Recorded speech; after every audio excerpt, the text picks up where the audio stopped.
insyaallah ada jalannya, insyaallah, insyaallah, insyaallah. أعوذ بالله السميع العليم من الشيطان الرجيم. بسم الله الرحمن الرحيم. السلام عليكم ورحمة الله وبركاته. الحمد لله الذي خلق السماوات والأرض وجعل الظلمات والنور ثم الذين كفروا بربهم يعدلون. أشهد أن لا إله إلا الله وحده لا شريك له وأشهد أن سيدنا محمدا عبده ورسوله.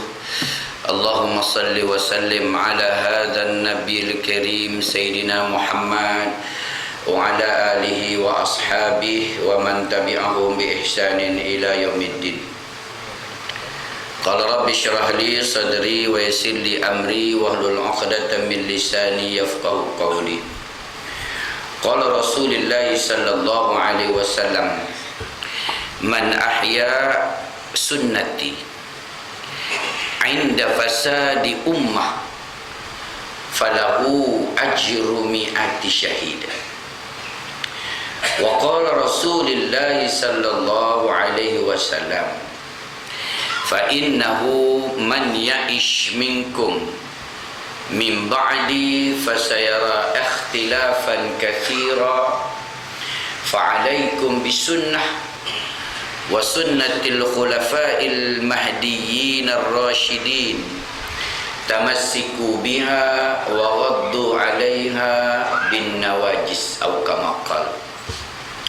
Yang dimuliakan Tuan Pengurusi Majlis, yang berbahagia pengurusi ahli lembaga masjid dan barisan saf kepimpinannya, tuan-tuan imam, datuk-datuk sidang, tuan-tuan haji, puan-puan hajah, pegawai syarah, hadirin dan hadirat, muslimin dan muslimat yang dirahmati oleh Allah Subhanahu wa taala. Alhamdulillah. Pertama-tamanya kita rafa'kan syukur kepada Allah Subhanahu wa taala. Kita menggunakan nikmat yang Allah berikan kepada kita, yang mana disebut oleh Imam Al-Qurtubi, nikmat yang Allah beri ada 5. Yang pertama nikmat fitriyah. Yang kedua nikmat ikhtiyariyah. Yang ketiga nikmat allamah. Yang keempat nikmat diniyah. Dan yang kelima ni'matul akhirah. Allah anugerahkan kita nikmat fitriyah, nikmat panca indera. Kita ada mata, kita ada telinga, kita ada hidung, kita ada mulut, kita ada tangan, kita ada kaki. Kita gunakan nikmat yang Allah bagi pinjam itu untuk kita menggunakan dalam keadaan mentaati Allah. Yang kedua nikmat ikhtiyariyah. Allah memberikan nikmat ikhtiar, iaitu kita berikhtiar dengan usaha kita untuk mendalami ilmu Allah Subhanahu wa taala. Kita gunakan akal kita, kita blend dia, kemudian kita satukan untuk kita terus teguh mentaati apa yang dibawa oleh Allah dan Rasulnya. Dan yang ketiga, Allah beri kita nikmat allamah, nikmat udara yang ada pada hari ini kita pergunakan untuk kita mentaati Allah Subhanahu wa taala. Dan yang keempat nikmat diniyah, iaitu nikmat agama dengan kehadiran baginda Nabi sallallahu alaihi wasallam. Kita bersyukur kerana datangnya Nabi Muhammad. Laula kalama khalaqtul aflak, kalau tidak kerana engkau wahai Muhammad, maka tidak diciptakan alam semesta ini. Kerana hadirnya Nabi Muhammad itulah yang dikatakan Nabi yang menyempurna agama Adam, Idris, Nuh, Saleh sampai Isa, sehingga turunnya ayat al-yawma akmaltu lakum, maka pada hari sempurnanya agama Allah. Dengan nikmat agama, nikmat iman yang ada pada hari ini, kita pergunakan, kita tunjukkan kepada Allah, ya Allah, aku bersyukur hari ini aku memperingati utusan yang kau utuskan yang bernama Muhammad sallallahu alaihi wasallam. Dan kita mengharapkan nikmatul akhirah. Nikmat akhirat itu laha ma kasabat wa 'alaiha maktasabat. Apa yang kita usahakan itu yang kita akan dapat besok. Ad-dunya mazra'atul akhirah. Dunia ini tempat kamu bercocok tanam. Hasilnya besok kita akan dapat, tuan-tuan, ketika berada di hari akhirat. Balasannya adalah syurga. Tuan-tuan dan puan-puan yang dirahmati oleh Allah Subhanahu wa taala, apabila kita membahaskan tajuk kita menghayati sunnah Rasul, amalan, tuntutan dan cabaran, mula-mula saya kena elaboratekan apakah yang dikatakan sunnah Nabi. Yang kedua, apakah bentuk amalan-amalan sunnah Nabi.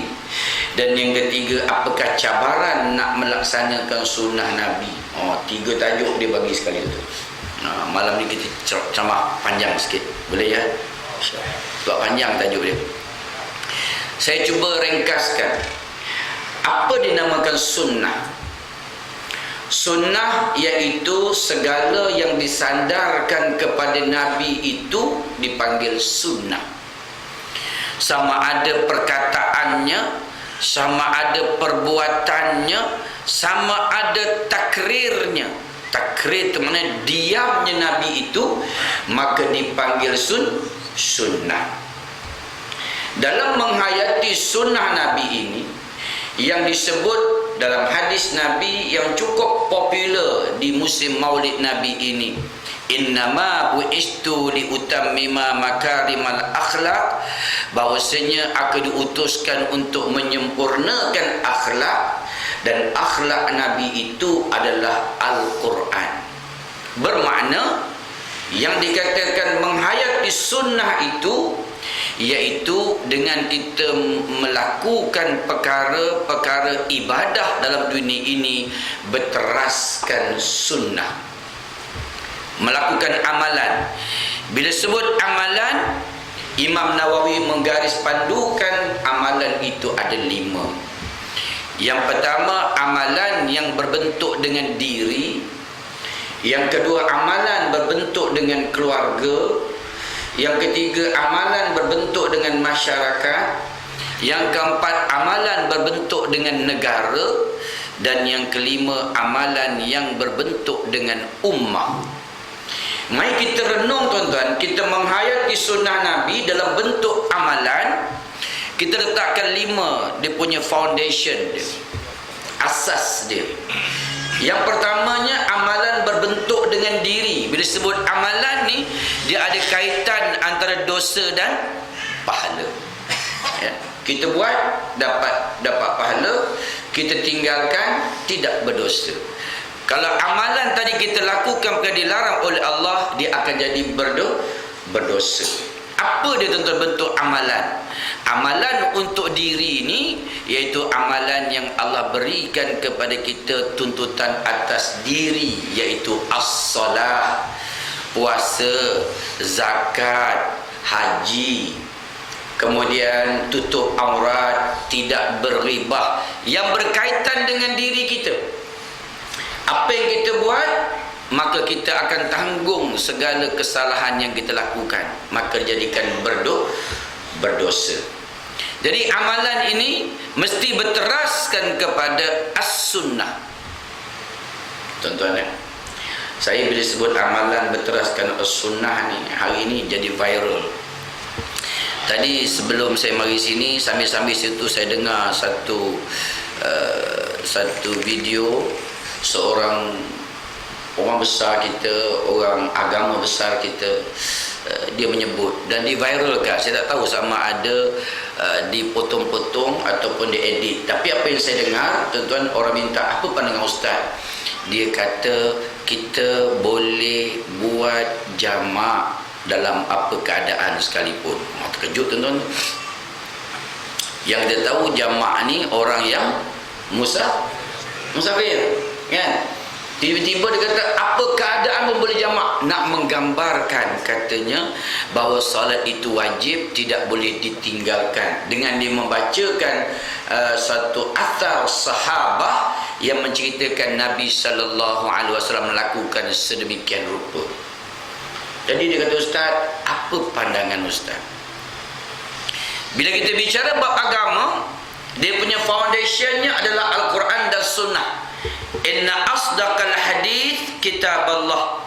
Sebaik-baik perkataan adalah perkataan Allah. Wa ahsanil hadi hadiyu bi Muhammad. Sebaik-baik pertunjuk itu adalah pertunjuk Nabi.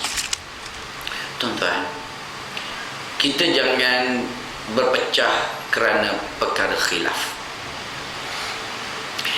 Khilafiyah ni iaitu ulama berselisih pendapat. Khilafiyah ini akan terjadi bila tidak ada dalil qat'i. Saya ulang. Khilafiyah ni dia akan terjadi apabila tidak ada dalil qat'i. Dalil yang secara jelas menyebut tentang wajibnya, tentang suruhannya. Bila tidak ada, maka dia akan jadi khilaf. Jadi tuan-tuan, di dalam perkara khilaf ini kita kena berhati-hati. Yang pertamanya tuan-tuan, kalau khilaf tadi tidak berlawanan dengan ijma', maka kita boleh berpegang dengan dia. Ijma' ni mana kesepakatan para ulama. Dan juga apabila berlakunya khilaf tidak berlawanan dengan ijtihad salaf. Apa dia salaf? Perkara yang ada setelah 300 tahun Nabi wafat. 300 tahun Nabi wafat ni maknanya zaman kerajaan Abbasiyah. Masa tu pusat pentadbirannya di Baghdad. Ya, bila tidak menyalahi salaf, tidak menyalahi ijma', tuan-tuan, maka kita kena meraihkan khilaf itu tadi, tetapi kita tidak boleh bermudah-mudah untuk melakukan hukum, dan kita kena menghormati ijma' kepada sesuatu tempat yang diputuskan. Boleh faham tuan-tuan? Contoh, Maulid Nabi khilaf.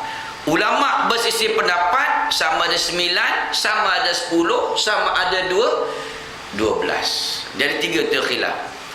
Jadi yang menggunakan tarikh 9 berdasarkan asar sahabat. Saya ulang balik, bila tidak ada dalil qat'i, maka dia pasti akan melakukan khilaf. Peristiwa hari kelahiran Maulid Nabi tentang tarikh ini ulama bersisih pendapat kerana tidak ada dalil qat'i menyebut. Tak ada, tuan-tuan. Yang ada adalah asar sahabah daripada Ibnu Abbas mengatakan bapaku bercerita, Abdul Muttalib bercerita pada malam hari kelahiran Nabi berlaku peristiwa bla bla bla bla bla, api seman orang Rom padam, bangunan Kisra guntur, tanda-tanda kemegahan itu hilang.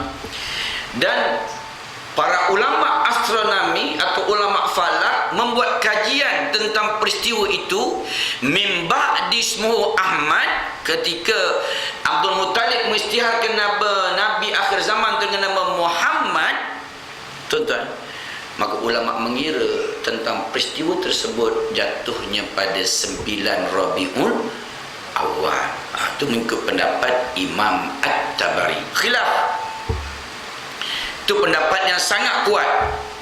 Sementara tarikh 12 pula ialah tarikh yang diambil daripada kerajaan Daulah Fatimiyah, dan pada waktu itu Daulah Fatimiyah mengambil cerita itu, hujah itu dari Ibnu Ishaq. Dan buat kali pertama sambutan maulid dilakukan dalam sejarah Islam di kurun yang ketiga, iaitu pada zaman kerajaan Abbasiyah, maka menggunakan tarikh 12. Ijma' menggunakan 12.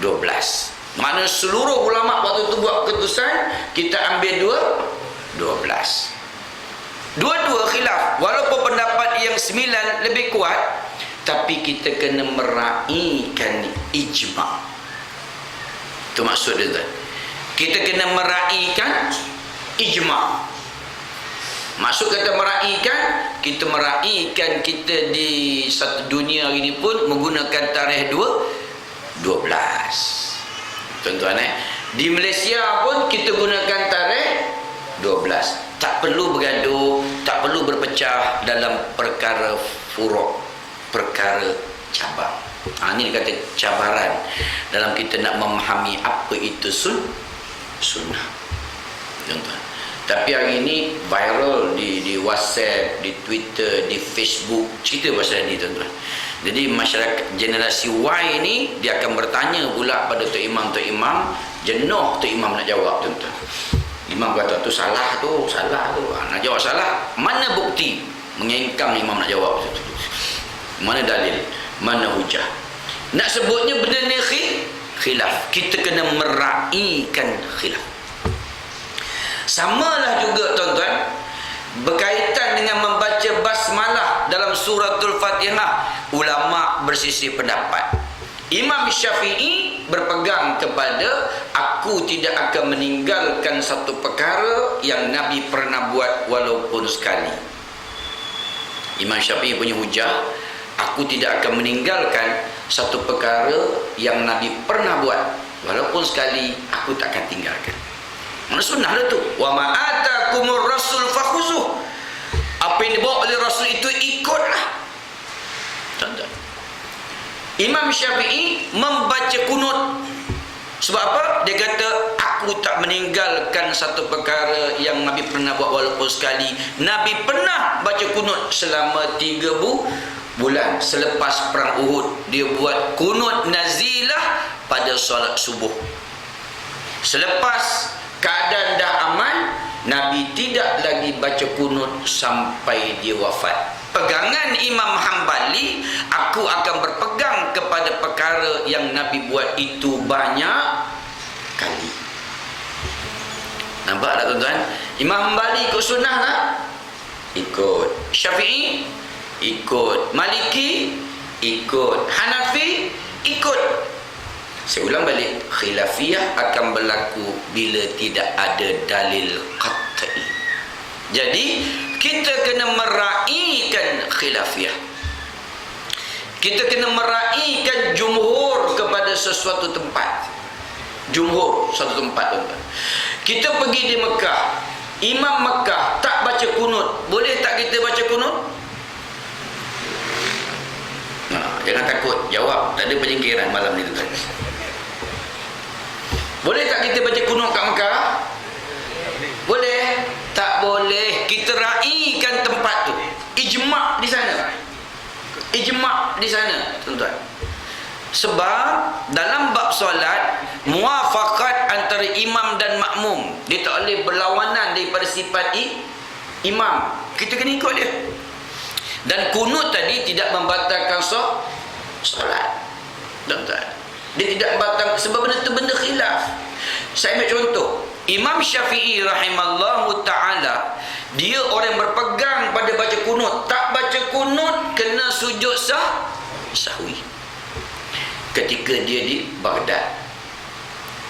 Dan ketika dia pergi ke Mesir, negara yang berbahasa Imam Hambali, dan dia pergi di perkampung dengan mazhab Imam Hambali dan anak murid Imam Hambali, walaupun Imam Syafi'i pernah belajar dengan Imam Hambali. Sampai di sana tuan-tuan, anak murid Imam Hambali suruh Imam Syafi'i jadi imam. Hari itu dia jadi Imam Syafi'i, dia tidak baca kunut di sana. Anak murid Imam Hambali kata, mengapa engkau tak baca kunut? Aku hormatkan kepada Tuhan punya tempat. Mana Imam Syafi'i pun dia meraihkan khilafiyah. Dia meraihkan, tuan-tuan. Ni kita ngada-ngada baca kudut kat Mekah. Imam Sami Allahu liman hamidah. Allahu afinya wa ta'ala wa barakatuh. Jangan baca, tuan-tuan, batal solat sebab menyalahi perbuatan imam. Tengok dalam membaca basmalah dalam suratul Fatihah. Membaca basmalah dalam suratul Fatihah, tuan-tuan, dalam mazhab Imam Syafi'i dia kena baca basmalah sebab basmalah dikira sebagai satu ayat. Saya ulang balik, Imam Syafi'i kata, aku tidak akan meninggalkan satu perkara yang Nabi pernah buat walaupun sekali. Tuan-tuan. Tetapi dalam hidup Nabi, kata Abu Bakar, kata Umar, kata Osman, kata Ali, aku semayang belakang Nabi. Nabi tidak membaca basmalah dalam suratul Fatihah. Ditanya orang, Nabi pernah baca tak? Pernah, jarang-jarang. Syafi'i kata, aku tak meninggalkan satu perkara yang Nabi pernah buat walaupun sekali. Nampak tak? Sebab itu Sudais di Mekah, di Madinah, imam dia sembahyang Allahu Akbar, alhamdulillahi rabbil alamin. Dia tak baca bismillah. Ustaz dia baca, ustaz dalam hati. Dia tak baca. Sebab dia berhenti pada alaihim. Sebab Fatihah ada 7 ayat. Wal kufi ma'a makin yu'ad basmalah siwahuma awwala alaihim uddalah. Ulama bersepakat mengatakan Al-Fatihah itu ada 7 ayat. Siwahuma awwala alaihim uddalah. Kalau dia baca basmalah, dia tak berhenti alaihim. Kalau dia tak baca basmalah, dia berhenti alaihim. Tengok, tuan-tuan, Imam Mekah. Ayat pertama dia, alhamdulillahi rabbil alamin, arrahmanir rahim, maliki yaumiddin, iyyaka na'budu wa iyyaka nasta'in, ihdinas siratal mustaqim, siratal ladzina an'amta 'alaihim. Nah, ghairil maghdubi 'alaihim waladdallin.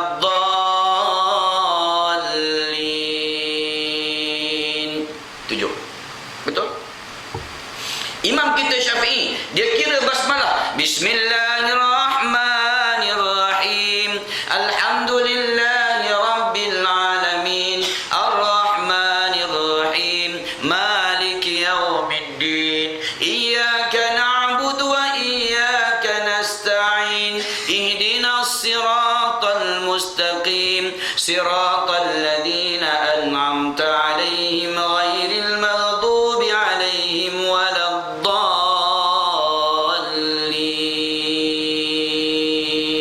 7. Dalam kitab Al-Qum kata, kalau kamu tak sampai nafas, ambil semula siratal ladzina an'amta 'alaihim ghairil maghdubi 'alaihim. Ambil balik ghairil maghdubi 'alaihim waladdallin.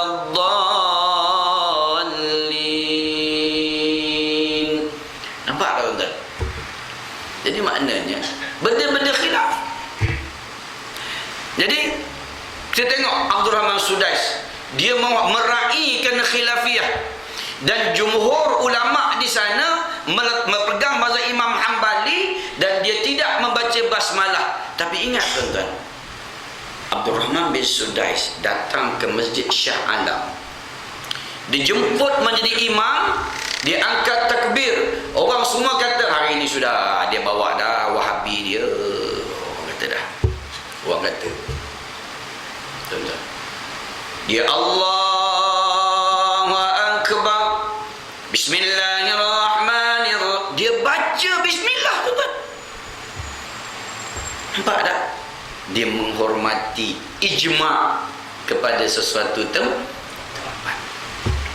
Jadi, tuan-tuan, tak perlu kita nak bergaduh, kita nak berpecah dalam perkara furuk. Kita kena meraihkan sesuatu yang diijma'kan, yang tidak menyalahi ijma'. Saya nak sebut, negeri Melaka ni Syafi'i ke, Maliki ke, Hambali ke, Hanafi? Ni Tangga Batu ni Syafi'i ke, Maliki, Hambali, Hanafi? Syafi'i. Hormat kat sini. Dekat sini buat kunut tak? Buat. Rai ke tempat tu. Dekat sini buat talqin tak? Buat. Walaupun talqin tu khilaf. Tuan-tuan, memang Imam Syafi'i tidak bersetuju dalam bab talqin. Yang sokong ialah Imam Nawawi yang sokong. Dan Nawawi pun termasuk dalam Syafi'iyah. Sebab Imam Syafi'i dia kalau tak ada hadis dia tak pegang, tuan-tuan. Jadi bab talqin tu pun ada khilaf sebab tidak ada dalil qat'i. Dalil suruh pun tak ada, dalil larang pun tak ada. Dipanggil maslahah mursalah. Boleh tuan-tuan saya bagi ilmiah ni? Boleh Dipanggil maslahah mursalah. Perkara yang dalil menyuruh pun tak ada, dalil berlarang pun tak ada, dipanggil maslahah mursalah. Tuan-tuan, pegangan Imam Nawawi rahimallahu ta'ala berkata, ulama mengqiyaskan, itu kata tidak menyalahi ijma' dan qiyas. Ulama mengqiyaskan perbuatan Nabi sallallahu alaihi wasallam bercakap di tepi kubur ketika peperangan Badar Kubra. Dalam peperangan Badar ramai orang yang syahid, orang kafir pun ada meninggal, mati.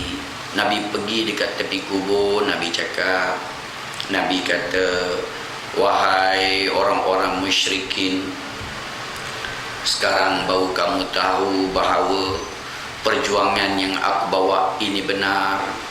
Alam kubur itu benar, alam barzah itu benar. Kamu orang yang rugi. Omar pegang bahu Nabi sallallahu alaihi wasallam. Omar kata, ya Rasulullah, mengapa engkau bercakap dengan orang yang telah menjadi bangkai? Nabi kata, sebab dia dengarlah aku cakap. Aku tidak akan bercakap dengan menggunakan akalku. Aku bercakap atas arahan Allah Subhanahu wa ta'ala. Ulama mengqiyaskan perbuatan itu sebagai talqin. Tuan-tuan, hadis talqin ada tak? Jangan takut jawab, tuan-tuan. Ada tak hadis talqin? Ada. Siapa kata tak ada, tuan-tuan? Buka dalam kitab Ruh Ibn Al-Qayyim Al-Jauzi dalam bab ruh. Tetapi hadis yang bicara bab talqin ni ialah hadis dhaif. Saya ulang, tuan-tuan. Hadis tu dhaif. Bila dhaif, dia tidak boleh berhujah. Itu tak boleh. Dia sebagai fadail amal. Tadi hadis pertama dah qiyas dah. Lalu dia menggunakan pula hadis dhaif. Hadis dhaif tu matan dia, tuan-tuan. Macam tu imam baca talqin tu. Sebiji matanya. Apabila datang kepada kamu dua malaikat, janganlah kamu takut dan gentar. Dia jua adalah makhluk Allah. Jawablah dengan tenang. Tuan-tuan, dia datang kepada kamu, berkata ia ma rabbuka, jawablah Allahu rabbi, kan?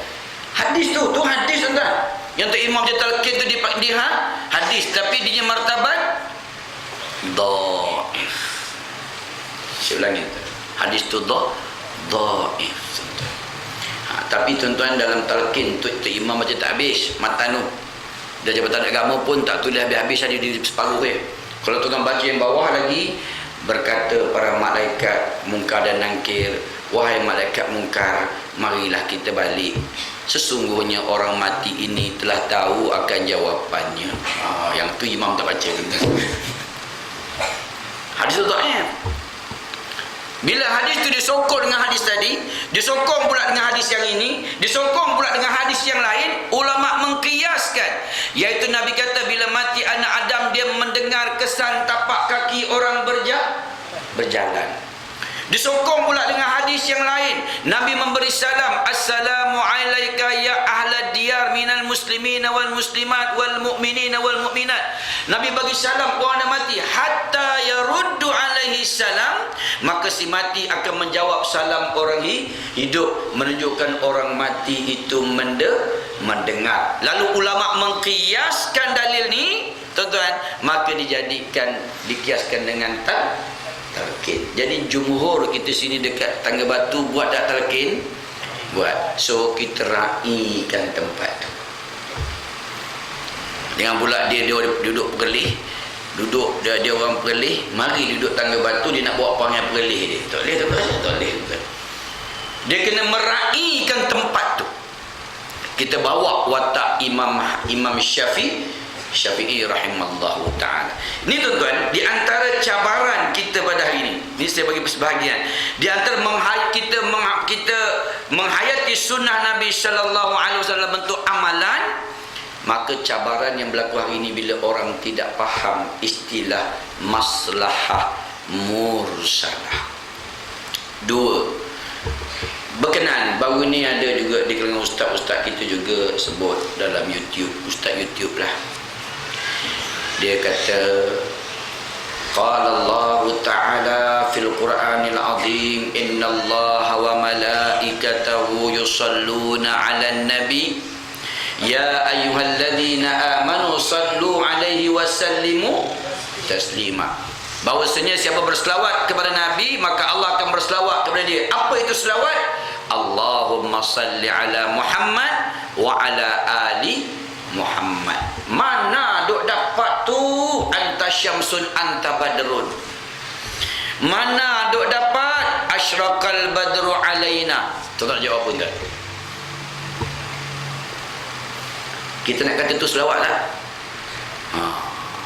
Tuan-tuan, bila kita dengar betul juga no, Allah duk kata Nabi duk kata Allahumma salli ala Muhammad, yang kita duk dapat tu mana nas, mana dalil asyraqal badrun alaina fakhtafat minhul buduru. Sudah benda ni bid'ah ustaz. Dipaham bid'ah tu bahaya kan? Sebab orang kita ni faham bid'ah, Nabi tak buat, kita buat. Betul tak? Orang kita kata, ni bid'ah ni, Nabi tak buat ni. Silap tuan-tuan, jangan artikan begitu. Bid'ah, kata Imam Al-Qurtubi, mengada-adakan dalam perkara agama yang tiada pada asalnya, fahuwa raddun, maka tertolak. Sebab itu dia meletakkan bid'ah itu ada dua. Satu bid'ah hakiki. Apa bid'ah hakiki? Mengada-adakan dalam perkara agama yang tiada pada asalnya, yang tidak disandar dengan dalil syarak hakiki. Sementara ahli usul, ulama-ulama tauhid menyebut bid'ah itu mengada-adakan dalam perkara agama yang tiada pada asalnya, yang disandar, yang disokong, yang diteras dengan dalil syarak. Dipanggil bid'ah idhafi. Imam Nawawi dia menyebut dengan nama bid'atul hasanah, bid'ah yang baik. Sementara Imam Syafi'i dia menyebut bid'ah mahmudah. Selalu kita sebut Imam Syafi'i kata bid'ah hasanah, bukan? Yang sebut bid'ah hasanah siapa dia? Imam Nawawi. Imam Syafi'i dia menyebut bid'ah mahmudah, mengada-adakan dalam perkara agama yang tiada pada asalnya, yang disokong, yang disandar dengan dalil syarak. Dalil syarak ni makna dalil daripada Quran, daripada hadis, daripada ijma', daripada salaf, daripada khalaf. Ijma', saya ulang balik, yang tidak menyalahi ijma'. Sebab waktu itu tuan-tuan, para ulama zaman salaf 300 tahun lepas Nabi wafat, salaf, selepas 3 tahun Nabi wafat, mereka mengadakan maulid Nabi sallallahu alaihi wasallam, dan waktu itu mereka mencipta bait lirik dengan kata-kata yang puitis, lirik, bahasa-bahasa prosa, bahasa-bahasa sastra yang menyentuh jiwa, atau dalam bahasa kita evergreen. Tahu evergreen? Evergreen ni kalau kita dengar lagu ni tahan lama, liriknya puitis, sangat puitis tuan. Tuan-tuan tengok lirik dia sebut asyraqal badrun alaina, telah terbit bulan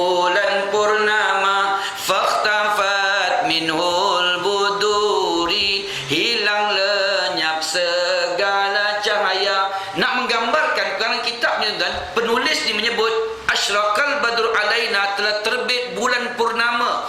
Maksud bulan itu kegelapan malam. Manusia bila gelap, bila ada bulan, cahaya itu menyebabkan orang nampak jalan. Nikmat tak? Nikmat. Dan mereka umpamakan Nabi Muhammad itu umpama bulan. Di saat manusia berada dalam kegelapan 300-400 tahun. Tuan-tuan, Nabi Isa dengan Nabi Muhammad 400 tahun jaraknya. Nabi Isa diangkat ke langit, dan golongan Al-Hawariyun, pengikut Nabi Allah Isa, dilarang mengamalkan ajaran Nabi Allah Isa selama 100 tahun. 100 tahun dilarang beramal, kena tangkap, dibunuh. Akhirnya setelah 100 tahun orang tulis balik kitab Injil yang 100 tahun, tuan-tuan. Lama. Sebab itu dalam kitab Injil ada perjanjian baru, adanya perjanjian lama.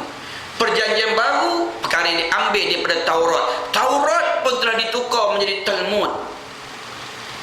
Injil yang mereka ingat daripada amalan-amalan Nabi Allah Isa. Tuan-tuan, jadi agama dah cukup rosak. Injil tak boleh dipegang lagi, Taurat tak boleh dipegang lagi. Kalau hadis ada sahih, ada hasan li zatihi, ada hasan li ghairihi, ada dhaif. Tetapi mereka tak ada, tuan-tuan. Mereka terima bulat-bulat kata-kata padri.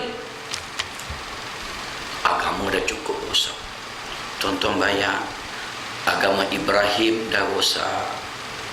Ketika mana Nabi lahir, Nabi remaja, orang tawaf bertelanjang. Tuan-tuan boleh bayang tak orang tawaf bertelanjang? Punya rosak agama. Cuba bayangkan orang tawaf bertelanjang. Bayangkan tengah tawaf, labbaik Allahumma labbaik, labbaik Allahu syarika lak. Agama dah cukup rosak. Tuan-tuan, itu dikata kau umpama bulan purnama. Dia membawa balik, membetulkan balik agama. Fakhtafat minhul buduru, yang lenyap daripada segala cahaya. Datang Nabi Muhammad, automatik yang lain tu lenyap. Puitis tak lirik dia, tuan? Puitis dalam bahasanya. Anta syamsun anta badrun, kau umpama matahari, engkau anta badrun, kau umpama bulan purnama. Dia menggambarkan Nabi macam matahari yang sentiasa menyinari dan menyinari. Semua dapat nikmat, pokok dapat nikmat. Laula kalama khalaqtul aflaq, kalau tidak kerana Muhammad, dunia ni tak ada, segala-galanya tak ada, Adam pun tak ada. Dia umpama matahari. Liriknya puitis. Jadi dulu tuan-tuan dia buat, saya sebut, tidak menyalahi ijma'. Ijma' zaman salaf mengatakan inilah cara kita untuk menambat hati orang cinta pada Nabi SAW. Maka terciptanya baik-baik. Sebab itu dia jadi evergreen. Tuan-tuan baca selawat sejak zaman datuk nenek moyang kita baca selawat ni, betul tak? Muak tak? Tak muak, tuan-tuan. Sebab evergreen. Contoh je ni lah, tuan-tuan. Lagu-lagu hari ni, lagu yang dicipta oleh Habsah Hassan, evergreen tak lirik dia? Lirik dia puitis. Dicipta oleh Mama Jui. Dia punya ayat lirik dia, perkataan dia tu kita dengar tersentuh. Sebab tu lagu-lagu dulu boleh bertahan lama. Tu Gegar Vagaza naik, tuan-tuan, luar biasa tu. Sebab dia bermainkan kata-kata indah. Kata-kata indah. Tuan tengok Habsah Hassan buat lirik, hadiran ombak membelah pantai. Apa kena ombak dengan pantai je? Okay.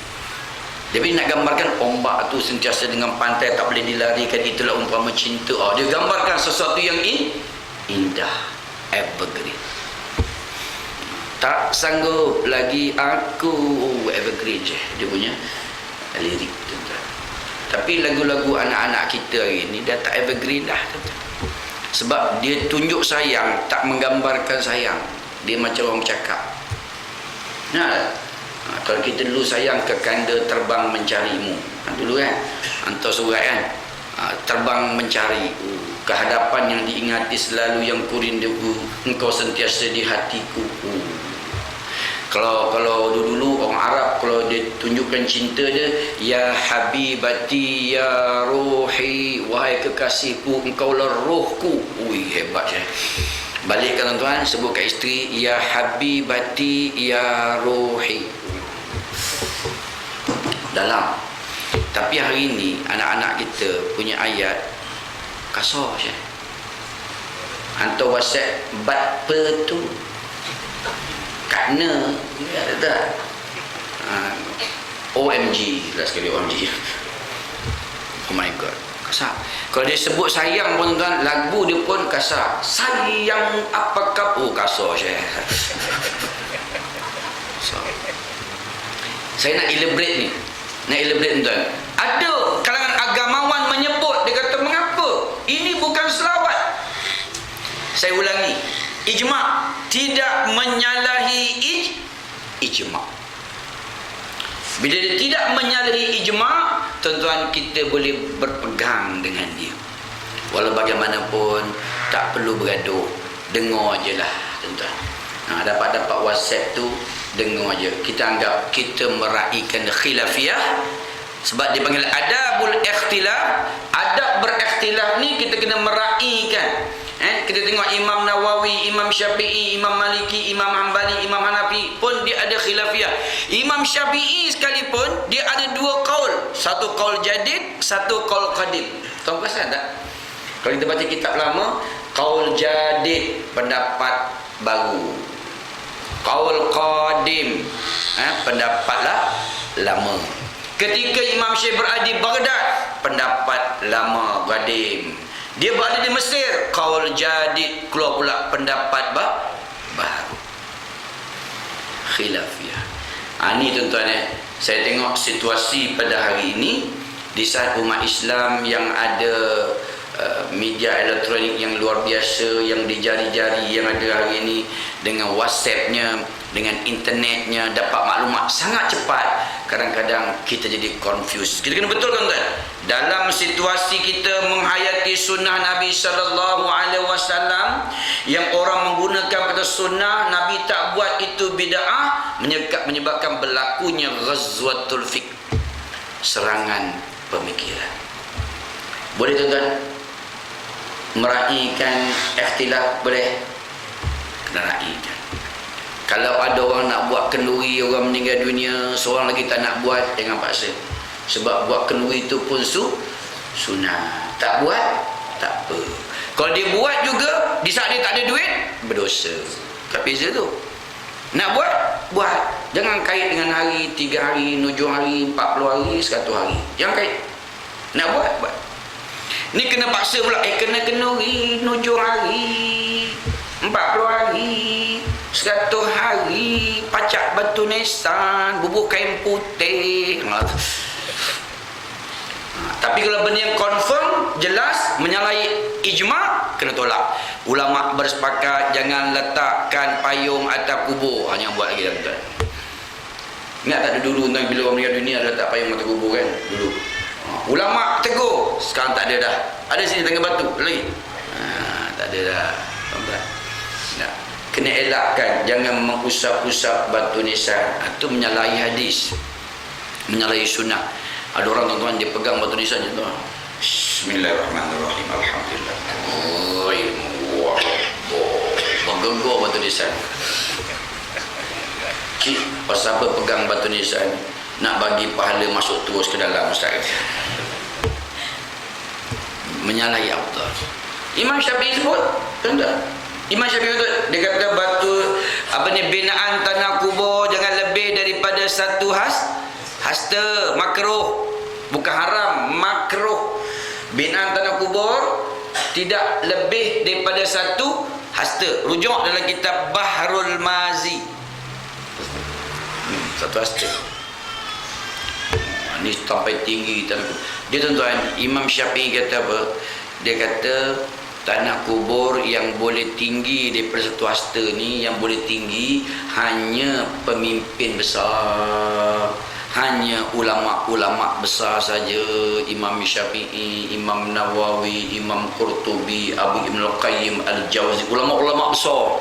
Tuan-tuan, kalau setakat cikgu kafah tak payah. Satu hasta dah. Badak. Ataupun pemimpin-pemimpin besar. Siapa dia? Tun Razak, kubur dia besar. Pemimpin besar. Tun Dr. Ismail, pemimpin besar. Kalau setakat wakrak, dia tak payahlah. Tahu wakrak? Wakiranya tak payah. Satu hasta. Tak, bukan saya kata tu tak. Buka kitab Barul Mazi. Dia kata tidak lebih, dia kalau lebih makruh. Makruh.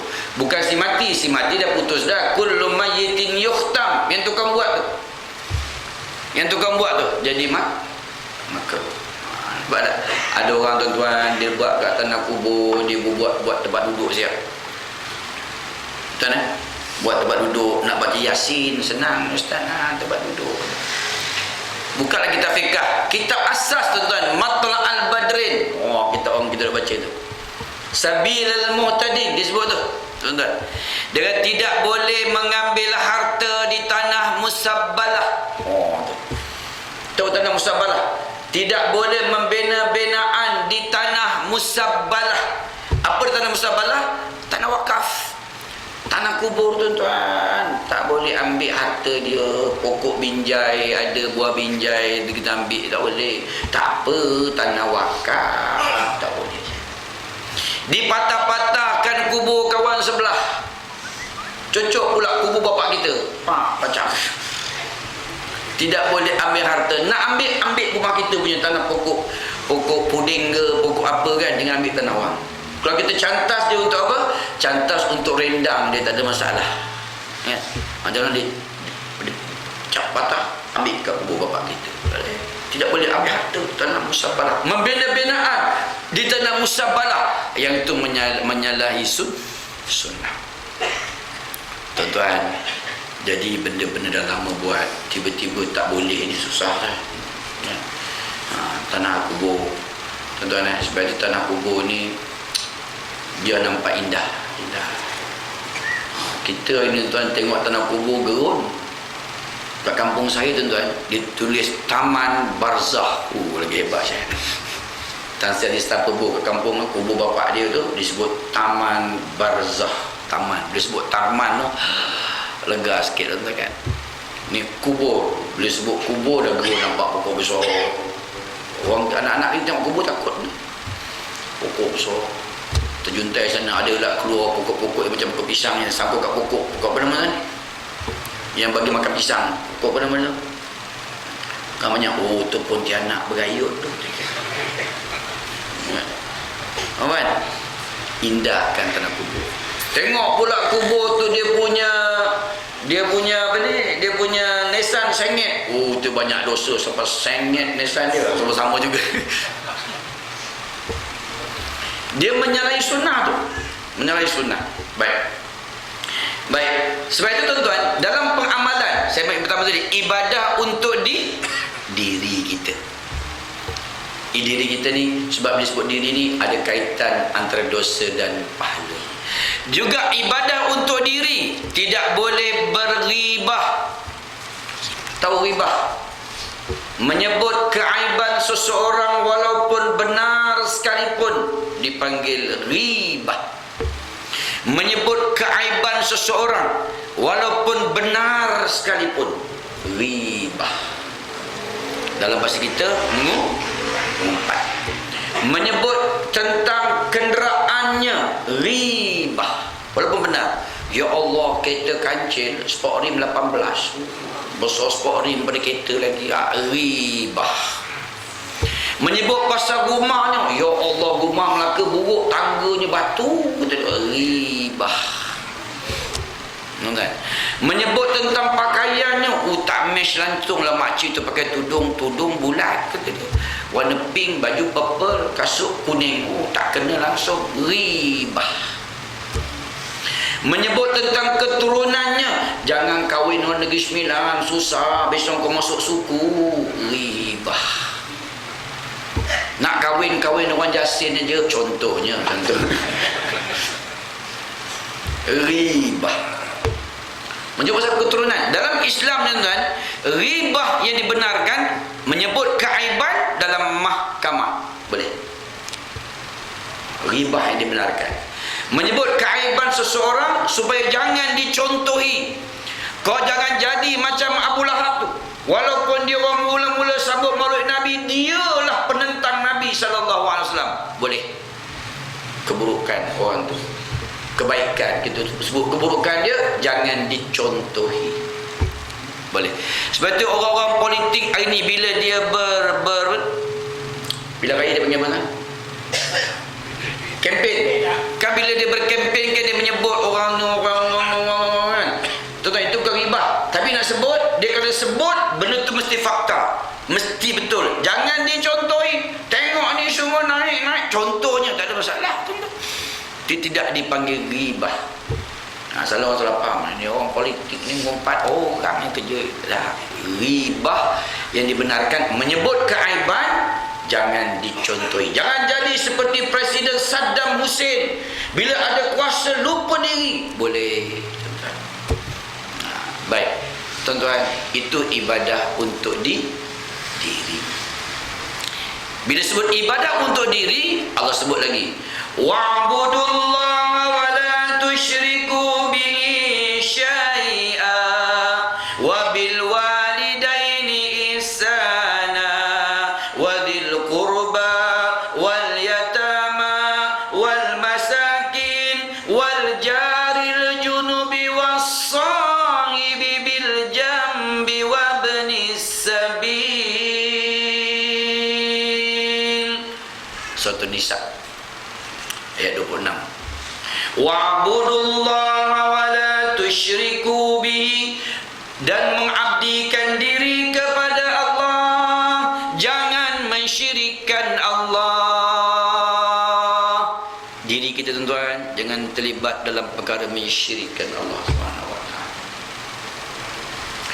Tuan-tuan, kita kata kita akidah Ahlussunnah wal Jamaah, tapi dalam budaya kita banyak lagi benda syirik. Kita kena buang. Minta maaf orang lama-lama minta maaf cik ini bukan nak kata, memang kata. Apa dia? Orang dulu-dulu boleh dapat anak kan, dia uri tadi dibasuh dengan air garam, air kunyit, air asam jauh kan, supaya budak ni cukup rasa dia besok. Buka dalam kitab Tarbiyatul Aulad, sunnah Nabi kata basuh uri tadi, kemudian tanam sekadar tidak boleh digali oleh binatang. Tu syarat sebut. Kita nambah bubur lampiuk tanah, bagi sejuk sikit. Kemudian kita unggunkan supaya tak kembung budak malam karang. Syirik tu. Ada orang boleh lilin bubur pelita kan atas uri tu, syirik tu. Lagi bubur paku, bubur besi, setan takut besi, syirik. Nak bagi pandai, bubur pensel, pen, lukis paper, eraser. Daripada bubur pensel dengan pen, baik buat laptop siap-siap, tuan-tuan. Benda ni kena buang. Sebab itu pasport kita tu. Akidah ni pasport kita. Lagi, tuan-tuan, uri tadi ditanam, jangan dalam sangat. Kalau dalam kan lambat kahwin budak tu. Tanam tepi jalan, cepat jodoh dia. Syirik. Lagi, letak parang bawah buai, pisau bawah buai, setan takut besi, syirik. Rama-rama masuk, ada orang nak datang, dengar cicak cakap, kan betul cakap cicak. Tuan-tuan, kaca cawan jatuh, pecah. Ada alamat tak baik. Pun sama juga tuan-tuan. Kena berhenti. Boleh cik? Tak senang kan. Benda dah jadi akar umbi ni, kadang-kadang nak ubah tu. Ustaz tu pandai cakap je dah. Benda tu betul. Kebetulan berlaku. Kebetulan itu lain tuan-tuan. Baik. Benda yang termasuk dalam perkara mensyirikkan Allah. Banyak abang saya sebut, banyak. Saya ambil antara-antara saja. Yang selalu berlaku dalam masyarakat kita ini, iaitu bila nak kahwin, baling baju atau bumbung, ambil baju pengantin, kamim fi'atin qalilatin ghalabat fi'atin kathiratin biiznillah, baling atau bumbung, insya-Allah tak hujan, jangan angkat dia, kata syirik. Tuan-tuan, ni ya, saya ambil wala tusyriku bi syai'a wa bil walidaini ihsana, berbuat baik kepada kedua ibu bapa, wa bidil qurba, dan berbuat baiklah kepada ahli kerabat, wal yatama, dan anak-anak yatim, wal masakin, dan orang miskin, wal jaril, dan juga berbuat baiklah kepada jiran. Ibadah untuk diri. Tuan-tuan, mak bapak kita. Sebab itu Islam kata apa? Khairukum li ahli wa ana khairukum li ahli. Orang yang paling baik pada kalanganku, orang yang baik kepada ahli keluarganya. Sebab itu tuan-tuan, kita nak bayar zakat. Bayar zakat mula-mula sekali bayar dekat ahli keluarga dulu. Ahli keluarga siapa dia? Bukan anak kita. Anak kita tu tuan-tuan, itu tanggungjawab kita. Adik-beradik kita, kakak kita, abang kita, kak long kita, mak long kita. Dulu kan ahli keluarga dulu. Bahkan duit haram tuan-tuan, duit haram ni, saya ulang balik, duit haram ni tuan-tuan, dia tak boleh makan. Duit haram ni bayar tol pun tak boleh.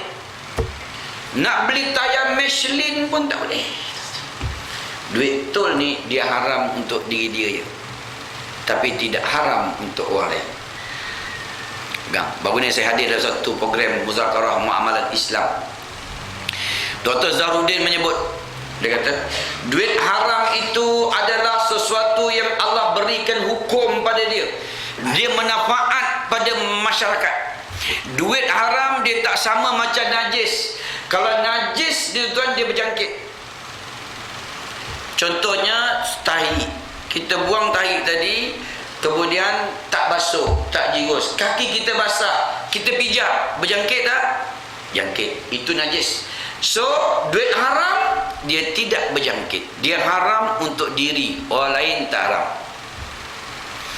Sebab itu duit haram boleh bagi masjid, boleh bagi masjid, boleh bagi persekutuan kompang, boleh bagi buat jembatan, buat balai raya, buat wakaf, buat tempat tunggu bas, boleh. Untuk orang boleh. Tuan-tuan, bagi dekat persatuan muslimat boleh. Kumpulan marhaban untuk beli baju, ni duit haram, ambil. Boleh. Dia tidak haram untuk diri kita, dia tidak haram untuk orang lain, tapi dia haram untuk kita. Kita tak boleh. Nak bagi anak bini kita makan tak boleh, tapi bagi kakak kita boleh tak? Kakak kita boleh tak? Boleh. Khairukum li ahli. Orang yang paling baik pada kalanganku, orang baik pada ahli keluarga dia. Lepas ni tuan-tuan, siapa ada duit haram, bagi dekat pengusi lembaga masjid yang nak beli tanah kubur.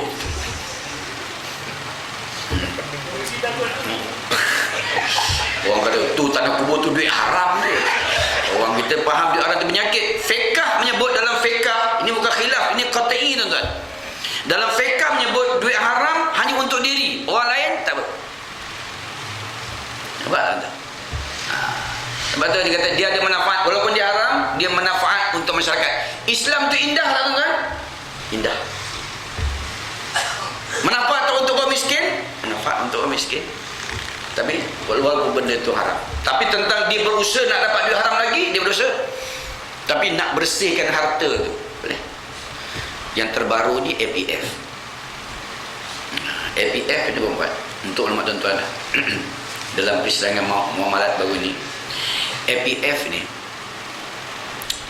dia dalam APF kan dia ada simpanan untuk diri, simpanan majikan, ya. Dan majikan dengan diri itu dicantumkan, dilaburkan, betul. Dan pelaburan tu untuk maklumat tuan-tuan, 70% dilaburkan kepada tempat yang tidak patuh syariah.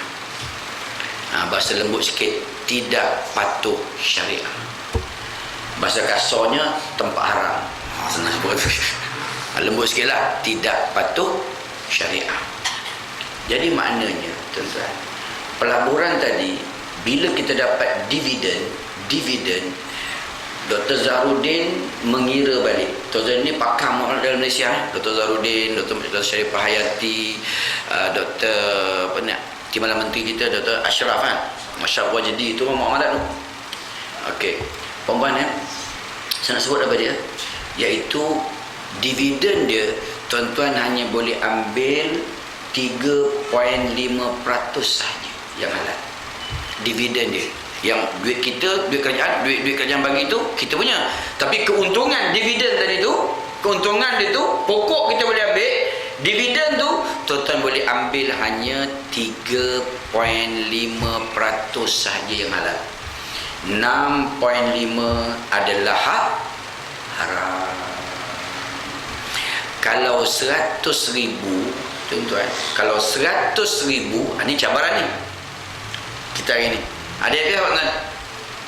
Jangan tak ngaku, memang ada. 6.5 adalah haram. Kalau 100,000, 6.5 berapa? 65,000 adalah haram. 30,000 barulah halal. Sayang tak 65,000 tu? Sayang juga dia haram. Ini cerita Maulid Nabi tu ni. Sayang Nabi ni, sayang tapi sayang ustaz, sayang. Tak sebutnya Islam ni cukup indah. Islam tu ialah sejahtera. Islam tu mana selamat. Dengar betul-betul. Nabi Muhammad tu rahmatan lil alamin. Tengok syariat dia. Jangan balik dulu. Kalau balik kan dia kata saya dah sesat. Dengar habis tuan. Tuan-tuan, 65,000 tadi kalau 100,000 umpama 65,000 tu dia ambil. Saya sebut tadi, duit haram, dia haram untuk diri dia. Tapi tidak haram untuk orang lain. Nabi kata, dahulukan ahli keluarga. Jadi 65,000 tu bagilah dekat Kak Long, Abang Long, Adik Long, Adik Ngah, Adik Lang, Adik Cu. Yang miskin. Dahulukan keluarga dulu. Jumpa Kak Long ni, saya ada duit haram sikit. Lepas tu barulah bagi kepada lain-lain, fakir miskin orang lain, bagi dekat masjid, bagi dekat persatuan kompang, bagi dekat agih-agih kan? Agih-agih kan tuan? Rahmat tak pada orang lain? Nampak tak? Sayang tak? Terulang balik. Sayang tak 65,000 tu? Sayang lagi. Tuan-tuan, tengok tuan-tuan, dengar lagi satu lagi. Nabi kata, "Idza hamma ahadukum," sesiapa yang berniat untuk membersihkan hartanya secara berperingkat-peringkat, kalau dia mati, dia bayar secara berperingkat-peringkat. Kalau dia mati, tuan-tuan, Allah tuliskan dia orang yang diampunkan dosanya. Dia berusaha untuk membersihkan harta dia. Saya faham tuan-tuan, 65,000 tu sayang, nak bagi dekat tanah kubur, nak bagi dekat masjid, nak bagi, sayang tuan-tuan. Kita berperingkat-peringkat. Tahun ni bayar 1,000 dulu. Kalau 65,000 sayang tak? Kurang sayang kan? Kurang tuan-tuan. Lepas tu tahun depan bagi dekat-dekat ni, nak beli tanah kubur. Ni tuan pengusi ni duit haram saya. Tak sebut tuan-tuan. Kalau sebutkan tu imam dia pun takut nak ambil tu. Boleh bagi. Tuan-tuan, lepas tahun depan bagi. Katakanlah baru 5 tahun, baru 5,000 dia bagi. Ada lagi 60,000. Dia mati. Dia mati, tuan-tuan. Maknanya dia termasuk orang yang ditulis keampunan dosanya. Sebab dia berusaha untuk membersihkan harta. Boleh buat, tuan-tuan? Nah, semangat sikit boleh tak? Ni cinta Nabi tak ni? Seluruh cinta Nabi tak? Tuan-tuan, pasport kita nak masuk syurga, kita nak dapat syafaat Nabi di hari akhirat besok, orang yang berpegang kepada sunnahku, orang yang berpegang pada hukumku. Itu hukum disebut oleh Allah Subhanahu Wa Taala. Tuan-tuan, saya ulang tadi balik. Duit haram, haram untuk diri, tidak haram untuk orang lain. Boleh tak duit haram kita bagi kat isteri? Boleh tak? Tak boleh. Dekat anak? Tak boleh. Boleh tak duit APF isteri bagi suami? Terus boleh, tuan-tuan. Boleh tak? Boleh. Sebab apa boleh? Sebab isteri tak wajib bagi nafkah kepada suami. Yang bagi nafkah siapa dia? Jadi oleh tu isteri, bang, ni ada duit APF yang haram ni, barang abang ambil lah. Buat renovation dapur ke, apa ke kan. Jangan buat undang-undang siap. Bang, abang kena habiskan betul-betul untuk buat renovate, tak boleh. Mana kalau suami nak ambil tu bagi nafkah balik kat kita, itu lain cerita. Sebab dia haram untuk kita saja. Tidak haram untuk suami. Rahmat tak agama, tuan-tuan? Walaupun haram, rahmat. Tuan-tuan, apa yang saya sebut tadi? Ibadah untuk diri. Yang kedua, ibadah untuk keluarga. Bila sebut ibadah ni, dia ada kaitan antara dosa dan pahala. Ibadah untuk keluarga, iaitu kita kena tunaikan hak keluarga kita. Keluarga ni apa dia? Berlemah lembutlah dengan keluarga kita, tuan-tuan. Sebab itu kita, tuan-tuan orang perempuan, minta maaf ya, orang lelaki ni kadang-kadang dia garang. Memang dia garang, perempuan. Memang Allah jadi semua jadi lelaki tu garang. Kalau lelaki lembut tu bukan lelaki nama dia, tuan-tuan. Ya. Lelaki ni garang, tuan-tuan. Sebab itu lelaki ni dalam kitab fiqh, tuan-tuan tengok. Dia kata, suami wajib memberi nafkah kepada isterinya. Apabila berlaku perceraian, maka suami wajib memberi nafkah kepada isterinya dalam iddah. Perasan tak? Iddah salah satu quruk 3 bulan 10 3 kali suci. Dalam tempoh 3 kali suci, suami wajib lagi bagi nafkah kepada isteri. Maknanya selagi suami beri nafkah, maknanya dia sayang. Saya ulang, perempuan, saya nak pesan orang perempuan, kalau suami dah cerai kita dalam tempoh 3 kali suci, jangan main WhatsApp dengan lelaki lain. Sebab suami masih lagi beri nafkah. Sebab dipanggil waktu bertenang.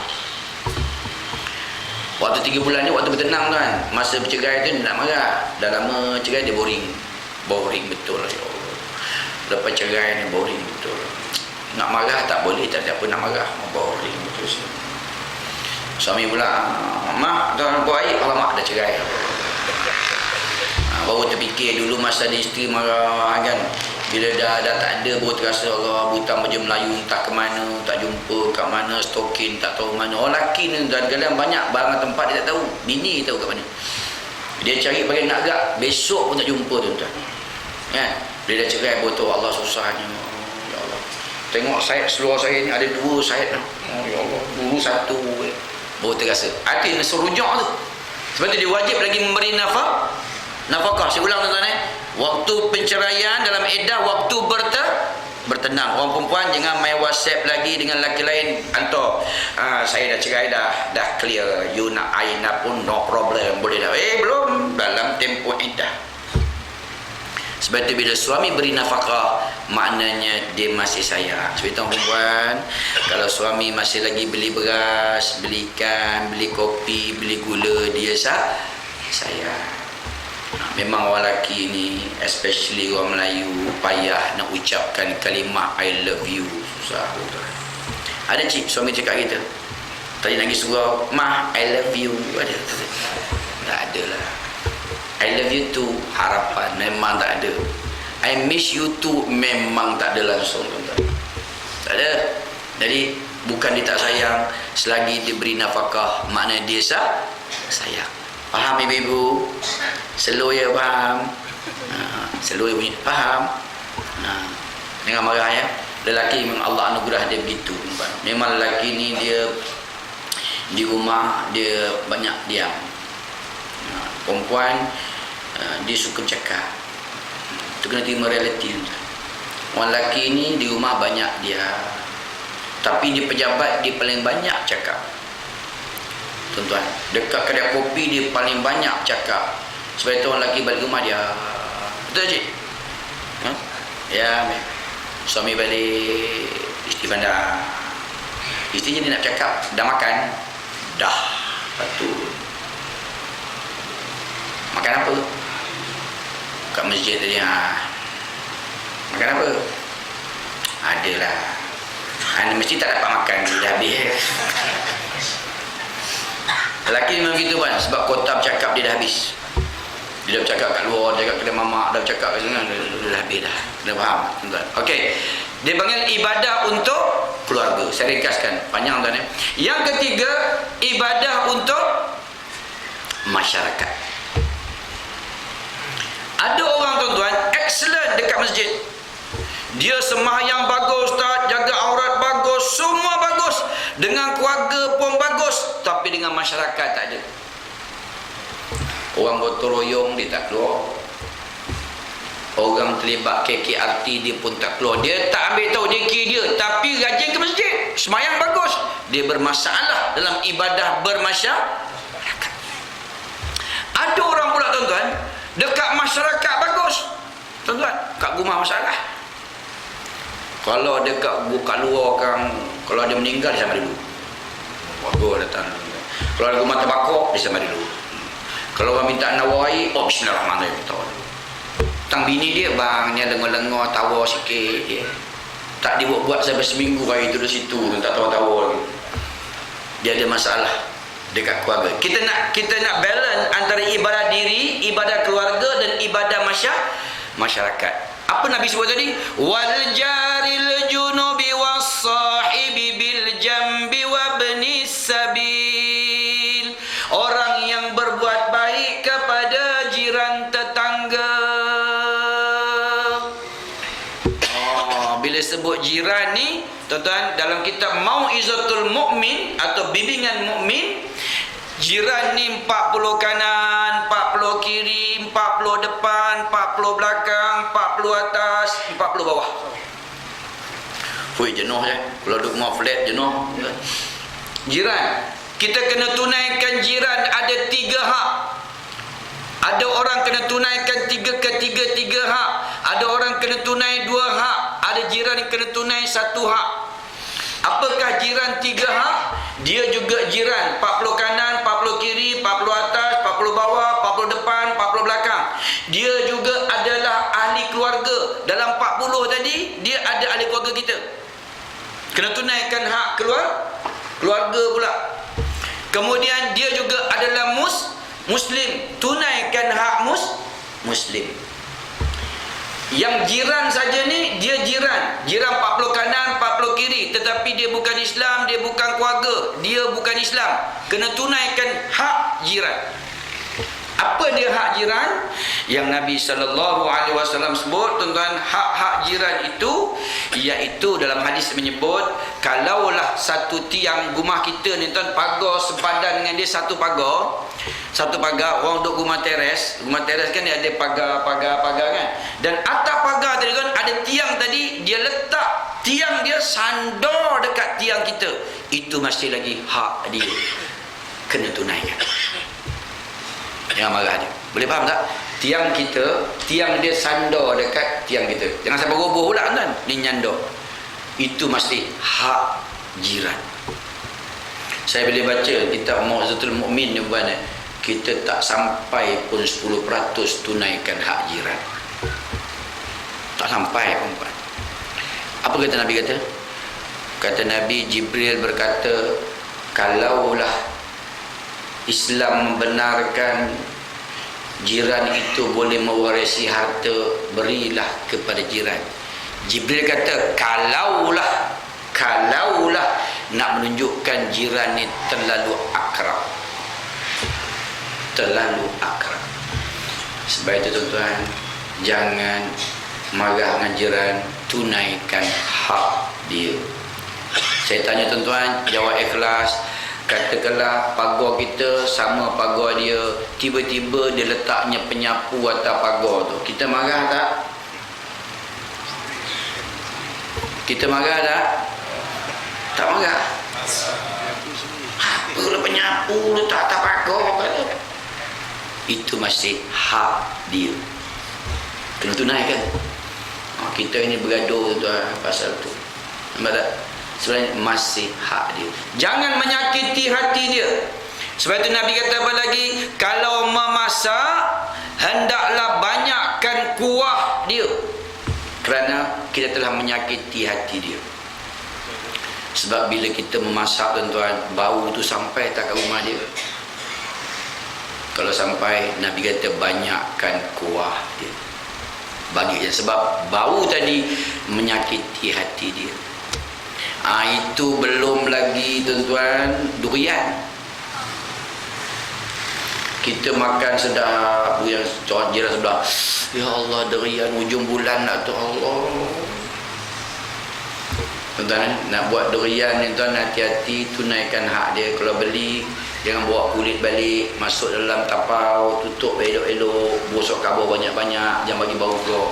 Sebab itu orang beli durian, duduk rumah flat, malam karang bawa keluar durian tu. Beli siang, malam karang bawa keluar. Sebab takut mengganggu jiran. Nak jaga hak jiran.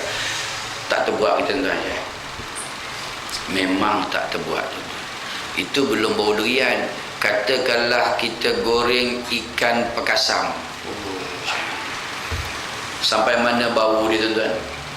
Sakit tak hati jiran tu? Allah, pedih di hidung, sedapnya sedap. Kena bagi sikit je. Hak jiran. Apa lagi dia kata? Apabila kamu berjumpa dengannya, hendaklah kamu mulakan memberi salam. Islam ajar, sunnah Nabi. Yang kedua, menziarahinya ketika sakit dan mengucapkan takziah ketika berlaku kematian dan melawati jenazahnya. Bila sakit, pergi dekat dia, ziarah dia, bacakan dekat kepalanya, Bismillahi arqika wallahu yashfika, dengan nama Allah aku doakan engkau, wallahu yashfika, dan Allah jua yang menyembuhkan engkau. Buka dalam kitab Mastika Hadis, ada ziarah orang sakit. Apabila dia meninggal, tuan-tuan, dalam kitab Baru Mazi hadis At-Tirmizi menyebut, hendaklah jiran kena menyediakan makan kepada ahli waris yang boleh kenyang satu hari. Kerja jiran tuan-tuan, 40 kanan. Bila berlaku kematian, jiran kena menyediakan masakan untuk ahli waris yang daripada Pahang, daripada Terengganu, daripada Kelantan tu, yang sekadar kenyang satu hari. Haram hukumnya tuan berlaku kematian memberi makan kepada orang datang. Saya ulang tuan-tuan, haram. Buka kitab Bahrul Mazi bab janazah. Haram. Saya beli air mineral ustaz, haram. Nak beli, biar jiran beli.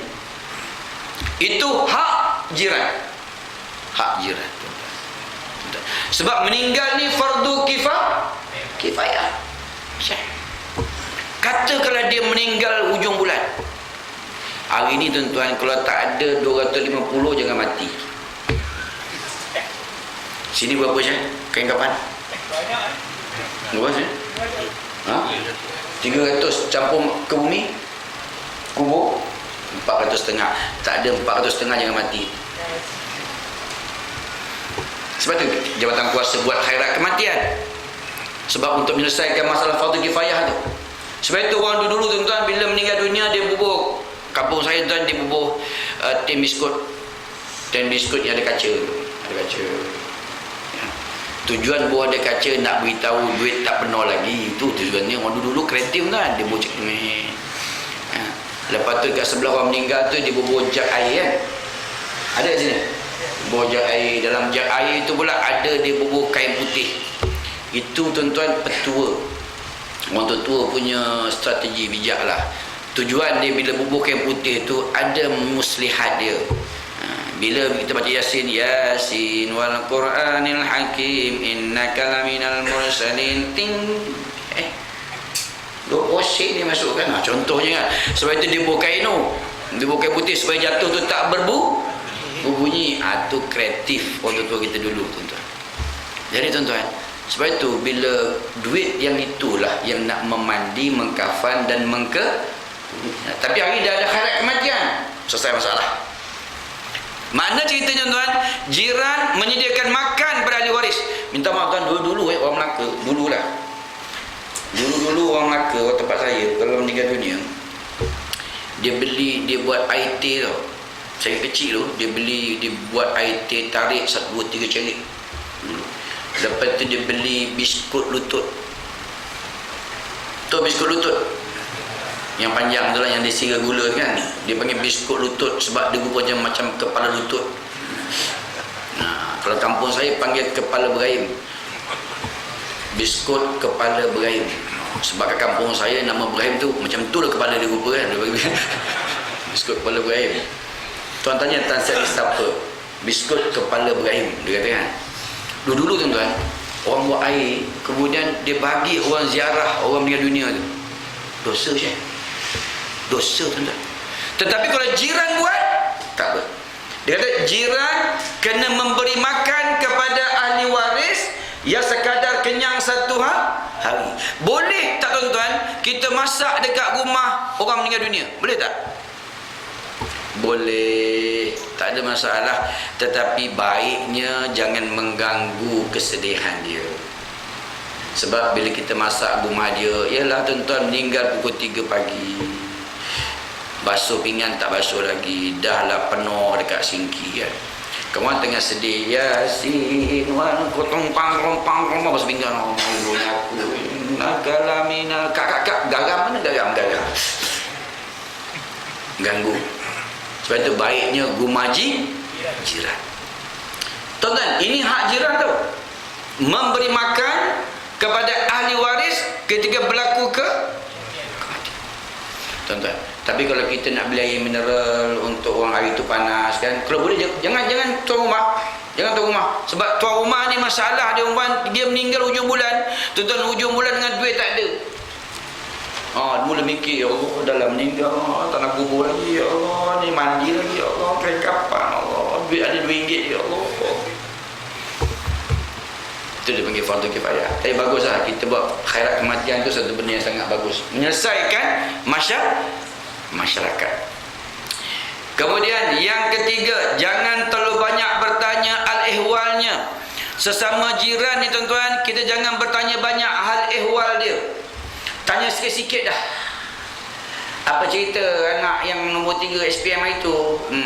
Macam itulah. Sudah. Jangan tanya-tanya lagi.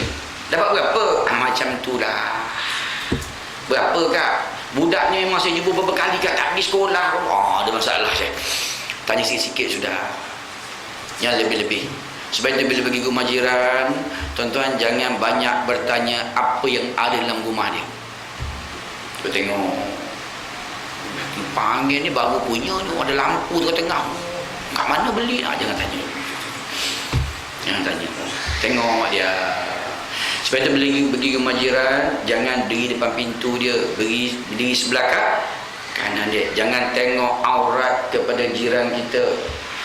Minta maaf, orang duduk rumah flat ni, dia boleh berkemban jemur baju tu, seberang mana. Alah tak apa, jauh tak sampai kata. Jiran sorokkan benda-benda yang sulit, baju dalam, seluar dalam, bra ni duduk bawah kain batik kepit. Jangan bubur dekat hanger yang pusing. Ada kan dia sidai betul-betul kat dekat laman rumah dia, hanger dengan baju dalam, masuk dalam, bila angin tolak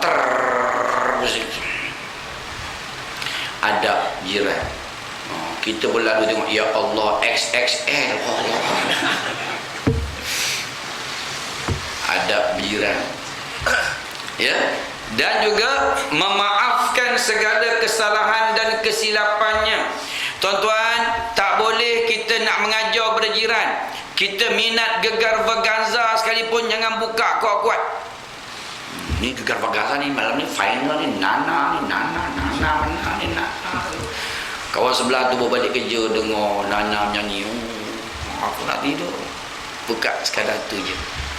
Nampak tak? Sebab tu orang buat kerja kahwin, yang nak buat panggil jiran ni kena tanya jiran dulu.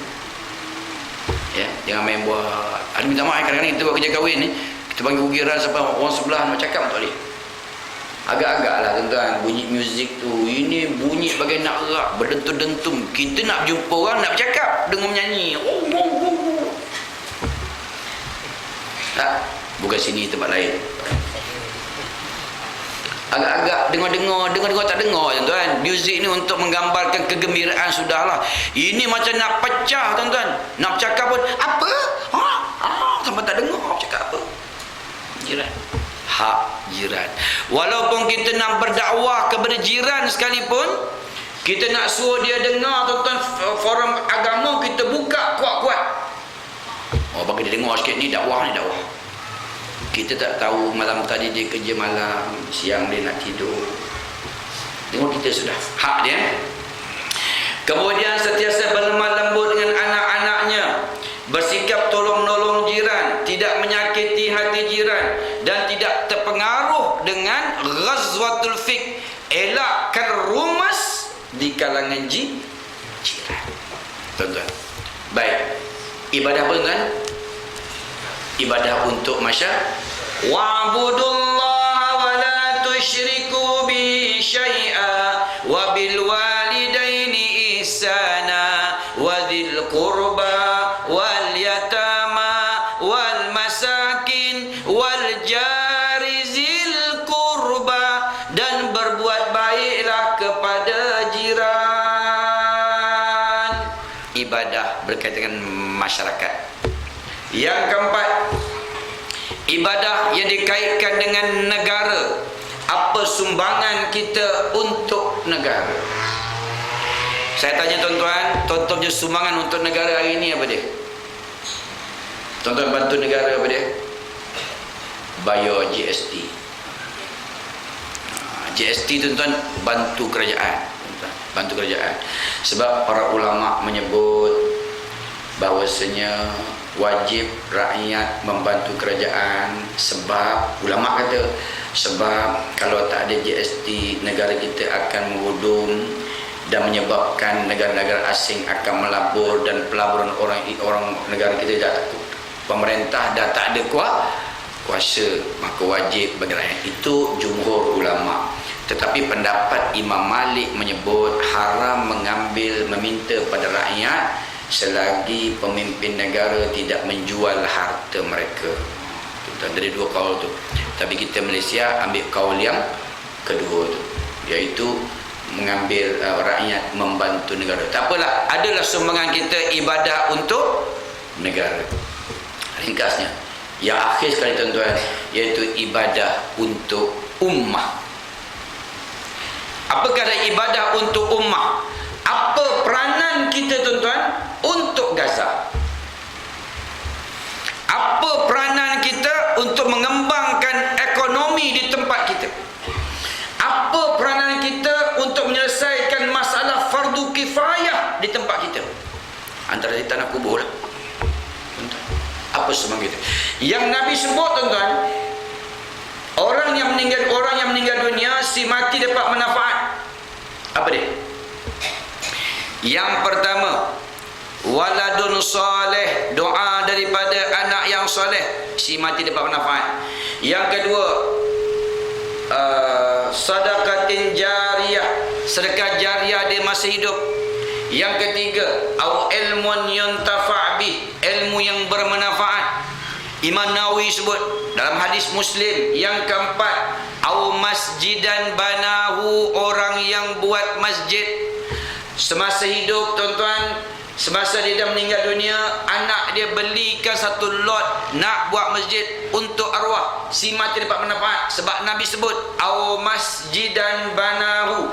Sebab itu kalau ada orang jual lot nak buat masjid, boleh beli untuk arwah. Nabi sebut au bayatan ibni sabil, orang yang buat sekolah. Kalau ada orang nak jual lot nak buat sekolah, kita boleh beli.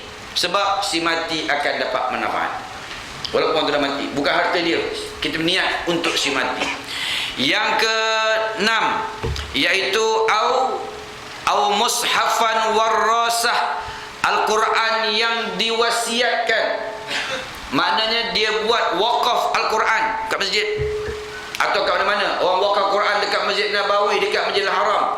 Dan yang ketujuh, au nahran akrahu, sungai yang dialirkan.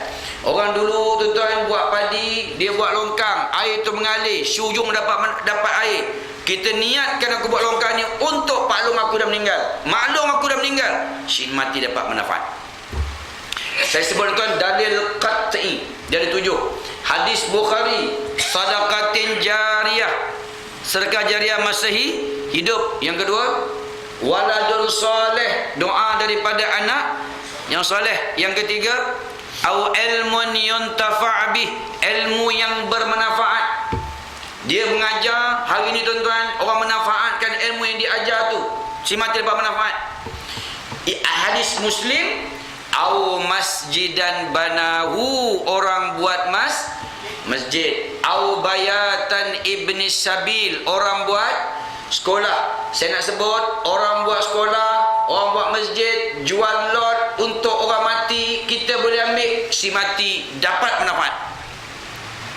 Katalah kita punya masjid nak beli tanah kubur, kita ambil, tuan saya nak ambil satu lot wakaf, tanah wakaf, saya ambil untuk Pak Long saya dah meninggal dunia, boleh. Sebab Nabi sebut au mushafan au masjidan banahu au bayatan ibni sabil, au mushafan warasah, Al-Quran yang diwasiatkan. Dan yang ketujuh, au nahran akrahu, sungai yang dialirkan. Tuan-tuan, ini ibadah untuk ummah. Jadi tuan-tuan dan puan-puan rahmati Allah Subhanahu wa taala, kita ambil dah ujung dah. Tidak cerita tentang penghayatan sunnah Rasul. Amalan-amalan tadi ada 5 amalan. Ada berapa tuan? 5 apa dia? Ibadah untuk diri, ibadah untuk keluarga, ibadah untuk masyarakat, ibadah untuk negara, ibadah untuk ummah. Apa cabaran dia? Cabarannya ialah ghazwatul fikr, serangan pemikiran. Hari ini tuan-tuan, sampai orang kata orang Islam ni kerja meminta. Saya nak sebut tuan-tuan, harta zakat, saya ulangi, harta zakat, bila kita tidak bayar zakat, harta zakat akan makan harta lain. Pegang saya. Hadis Nabi kata, orang yang tak bayar zakat, harta zakat akan makan harta zakat, akan makan duit yang lain. Sebab itu zakat berarti tambah. Oleh itu tuan-tuan, lazimkan berzakat. Jangan anggap bila zakat duit kita habis, tak. Allah akan buka pintu rezeki kita. Kerana hidup ini perlukan barakah, berkat. Apa makna berkat? Berkat ni bermakna sesuatu rezeki yang Allah bagi kepada dia, dengan usaha yang dia buat, dia dapat rezeki tadi tuan-tuan, dia boleh memanfaatkan semua tempat.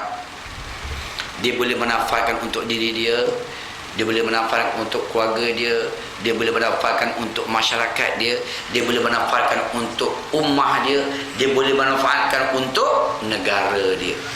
Dan cukup, walaupun sikit dia Cukup dalam arti kata dia boleh pergi masjid, dia boleh pergi surau, dia boleh bersedekah, dia boleh. Dipanggil berkat rezeki yang dia dapat.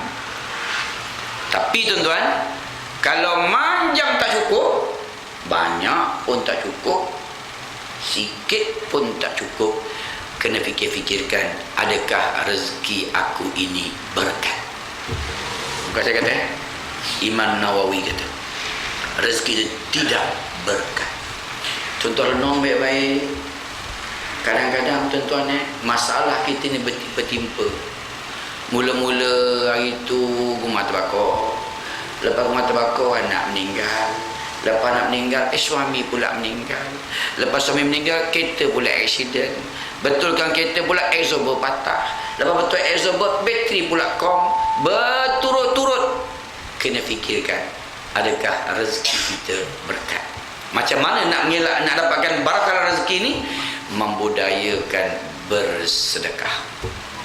Tuan-tuan kena ingat, bila kita budayakan sedekah, maka ada keberkatan dalam hidup kita. Tuan-tuan dan puan-puan dan rahmatullahi Allah Subhanahu wa taala, itu cabaran. Bila kita bicara tentang sunnah Nabi SAW, dah sampai masanya hari ini umat Islam, dia kena bawa diri dia ada 5 perkara. Saya nak tutup dengan 5 perkara. Yang pertama, kita mesti ada muraqabah, merasa diri diawasi oleh Allah. Mesti ada tu. Bila kita ada rasa muraqabah, rasa diri diawasi oleh Allah, kita akan jaga syariat betul-betul. Mana berdasarkan sunnah.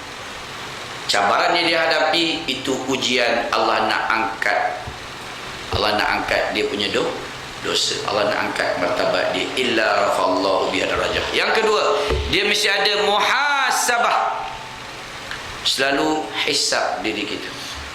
Adakah hari ini aku mencintai Nabi SAW benar-benar cinta? Karena cinta Nabi itu ada 2, cinta athfiyah dan cinta minhajiyah. Apa dia cinta athfiyah? Cinta yang bersifat emosi, cinta yang bersifat gairah dengan penuh kehangatan, di mana dia sanggup buat satu perkara, dia sanggup melindungi, dia sanggup berkorban. Itu dipanggil athfiyah. Tolong muhasabah diri kita. Adakah kita cinta Nabi sampai tahap emosi? Adakah kita cinta Nabi sampai bergelora? Adakah kita cinta Nabi sampai suatu tahap tak sabar nak jumpa Nabi? Adakah kita cinta Nabi tak sabar aku nak laksanakan sunnah Nabi? Adakah aku cinta Nabi sampai suatu tahap kita sanggup berkorban apa saja? Sebab cinta ni tuan-tuan, dia ada satu kekuatan, dipanggil the power of love. Orang bila ada satu kekuatan cinta, dia ada satu kekuatan luar biasa. Tuan-tuan bayang, ada orang bila dah cinta, yang gelap pun nampak terang. Bila terlampau sayang, Bangla pun lawa, Afrika pun lawa. Bila dah cinta, habis duit dia sanggup korban. Tuan-tuan sanggup tak korban untuk Nabi? Jawab tuan-tuan, sanggup tak korban untuk Nabi? Sanggup. Besok nak beragak lah, slow punya. Kena buat sesuatu Syekh. Sanggup, dia ada korbanan, dia ada kekuatan luar biasa. Yang kedua, cinta minhajiyah. Minhajiyah bukan sekadar perasaan, bukan sekadar emosi, tapi ditunjukkan dengan perbuatan. Ditunjuk dengan perbuatan. Maknanya dia nak semayang, dia akan tengok mana dalil dia katakan ada hadis Nabi mengangkat takbir, dia cari. Dia akan cari ilmu. Saya nak pegang Imam Syafi'i. Syafi'i, hadis Muslim, dia cari. Dia sanggup cari. Saya nak pegang Hambali. Allah. Ini Hambali rupanya. Dia cari. Hanafi. Allah. Hadis Ibnu Majah. Ini Hanafi. Dia cari. Dia beza tak? Syafi'i. Allah. Hanafi. Allah. Hambali. Allah. lebih belakang. Kena ikut sunnah. Tuan-tuan, kita mendalami ilmu Allah tu. Maka dia tunjuk dengan perbuatan dia dalam ibadah dia kepada Allah Subhanahu wa taala. Saya nak pesan tuan-tuan tuan-tuan kalau solat tuan-tuan kita bermazhab Imam Asy-Syafi'i ni tak perlu baca kuat-kuat je. Tak perlu baca kuat-kuat. Dia dengar telinga je. Dalam kitab Al-Um kata sekadar dengar di telinga saja. Tak perlu baca alhamdulillah. Iya. Ada macam tu tuan-tuan. Dia rasa perlahan, orang rasa kuat. Bismillah, alhamdulillah, iya, wow. Kita orang sebelah je laju betul pakcik ni baca. At-tahiyat assalamu ala aish kama salli wa barik ala majid. Tak sampai 3 minit dah majid. Tak payah. Dia Imam Syafi'i kata sekurang-kurang berkomak kamil, sekurang-kurang. Itu. Itu waladol tuan. Kayak istitolah kan, penuh mulut. Itu. Yang perempuan makcik-makcik tak perlu baca bagi angin, tak perlu.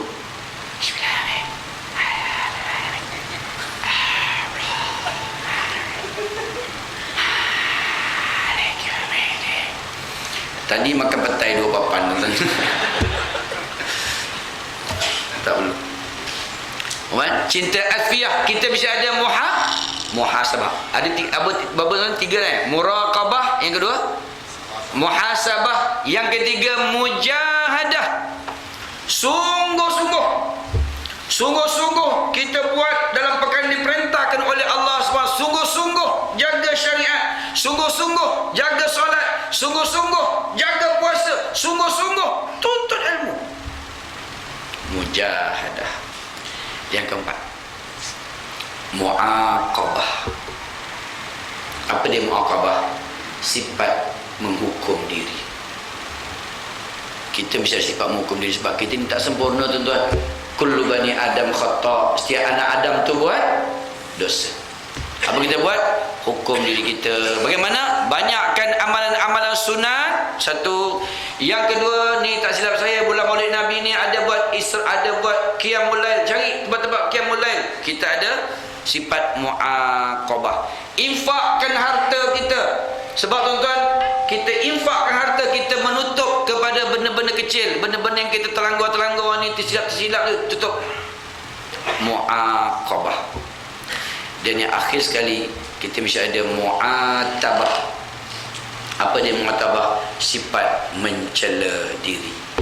Jangan anggap kita hebat. Yang lebih hebat adalah Allah Subhanahu wa taala. Kita tidak sempurna, yang sempurna adalah Allah Subhanahu wa taala. Ya tuan-tuan dan puan-puan yang rahmati Allah Subhanahu wa taala, ucapkan terima kasih kepada jawatankuasa program di Majlis Sambutan Maulid Rasul sallallahu alaihi wasallam pada kali ini. Jadi sebelum saya akhiri tuan-tuan, ada satu informasi. Yang pertamanya, sesiapa yang ingin terlibat di dalam program tarbiyah di atas kapal krus, saya ada buat program iaitu berlayar di atas kapal 12 tingkat. Kita akan pergi ke Phuket, kita akan pergi ke Krabi, dan dalam perjalanan tersebut di tarbiyah atas kapal kita buat solat jamak. Sepanjang 4 hari kita buat solat jamak. Kat mana? Dekat atas kapal, tuan-tuan. Kapal kat mana? Dekat atas bumbung dia.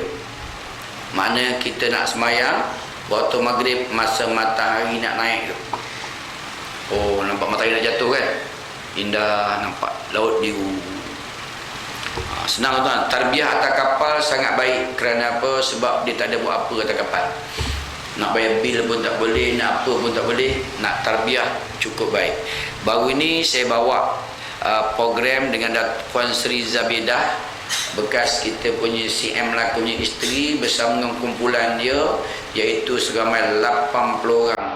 Kesan cukup baik tuan-tuan. Tapi yang banyak pergi ni banyak awak musim emas tuan-tuan.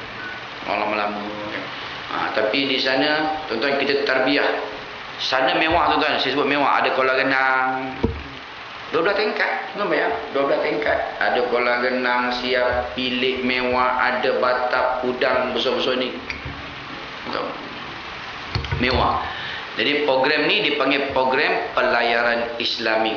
InsyaAllah saya berbalik baru ni tuan sebelum Maulid Nabi, dan sambutan itu seramai 800 orang yang terlibat dalam program tersebut. Syarat tuan-tuan kena pakai jubah. Perempuan pakai jubah hitam, lelaki pakai jubah apa pun tak apa. Berjubah. Mengapa? Nak tunjukkan kepada orang bukan Islam bahawa kita orang Islam bukan ganas. Tuan-tuan, selama ini orang melihat Islam tu teroris. Untuk maklumat tuan-tuan, kapal tu kapal judi. Kapal judi, tuan-tuan. Tapi bila dalam setahun ni kita buat program Islamik atas kapal, perubahan melanda tuan-tuan, sampai orang berjudi pun dah tak ada dalam tu. Dia takut, oh ini haji-haji ramai, oh taklah berani tenggelam kapal, kata dia. Kita buat qiyam atas kapal dan sebagainya, dan kita pergi ziarah orang-orang fakir miskin. Masa tu tuan-tuan baru kita rasa kita bersendiri di hadapan Allah Subhanahu Wa Taala. Tarbiyah yang sangat baik. Yang berminat tuan-tuan bolehlah melayari di website rayhartravel.com.my, rayhartravel.com.my. Di Melaka ni tak ada Raiha Travel, tapi di Negeri Sembilan ada. Buat masa ni kami Raiha tak masuk di Negeri Melaka kerana sini dah ada batuta, dah ada macam-macam kan. Tak nak kerana apa? Sebab jamaah kami pun dah ramai. Ada dekat umrah saja bulan 12 ni 6,000 orang umrah saja bulan 12. Jadi maknanya saya cuma nak mengajak rakyat Melaka, dan dalam pergi haji dengan saya tahun ni pun orang Melaka dah mencecah 300 orang baru ini pergi dengan Raiha Travel. Dan tarbiyah yang kita berikan tu, dia merasai seolah dia berada dalam situasi dengan Allah Subhanahu Wa Taala. Jadi saya gunakan kaedah gamitan Arafah di pelayaran Islami. Dan insya-Allah tuan-tuan yang dirahmati oleh Allah, ucapan terima kasih kepada jawatan masuk program, dan minta maaf adanya ada kata-kata saya menyinggung perasaan tuan-tuan. Insya-Allah kita jumpa lagi, dan mari sama-sama kita gemakan masjid kita dan kita mengucapkan salam kepada Nabi sallallahu alaihi wasallam. Dan Nabi kata, siapa berselawat kepadaku maka Allah akan berselawat kepadanya, insya-Allah. Sama-sama kita berdiri.